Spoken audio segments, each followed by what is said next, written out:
అల్లూరు జిల్లా దేవీపట్నం మండలంలో ధాన్యం కొనుగోలు కేంద్రాన్ని రంపచోడవరం సబ్ కలెక్టర్ కల్పశ్రీ ప్రారంభించారు. దళారుల చేతిలో రైతులు మోసపోతున్నారని, వారిని నమ్మి ధాన్యాన్ని తక్కువ ధరకు అమ్మొద్దని రైతన్నలకు సబ్ కలెక్టర్ తెలిపారు. గతం కంటే మెరుగైన ధర ప్రభుత్వం ప్రకటించిందని, నిర్దేశించిన ధర ప్రకారం ప్రభుత్వం కొనుగోలు చేస్తుందని, ధాన్యాన్ని వాహనంలో లోడ్ చేసి కళ్లం నుండి రైతులు కోరుకున్న మిల్లుల వద్దకు వెళ్లే వరకు రవాణా ఛార్జీలు ప్రభుత్వమే భరిస్తుందని సబ్ కలెక్టర్ వెల్లడించారు.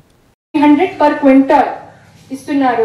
సో మీకు ట్రాన్స్పోర్టేషన్స్ అండ్ మిల్ వరకు పంపించడానికి గనీ bags, labour cost and weighing machines అన్నీ కూడా మీ దగ్గరే. స్పెషల్లీ దేవీపట్నం ఆల్రెడీ మీరు అందరూ హార్వెస్ట్ చేశారు అని ఇక్కడ మొదలు పెట్టారు. సో మీకు ఎటువంటి ఇబ్బంది ఉండకుండా ఉండాలి అని మన ప్రభుత్వం నుంచి డిఎం సివిల్ సప్లై గారు ఉన్నారు, ఏరియా అగ్రికల్చర్ ఉన్నారు, తహసీల్దార్స్ ఉన్నారు. సో ఎనీ ఇష్యూస్ అంటే కూడా మీరు వెంటనే వాళ్ళ దగ్గర మాట్లాడి పరిష్కరించాలి. అక్కడ కూడా అవ్వకపోతే you can come to sub collector office. మీకు ఎటువంటి ఇబ్బంది ఉండకూడదు. So we're starting it.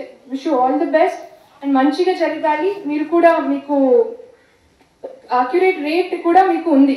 దీన్ని మనం సెంట్రల్ గవర్నమెంట్ నుంచి ఇది డిసైడ్ చేసేసి వాళ్ళు ఫిక్స్ చేశారు.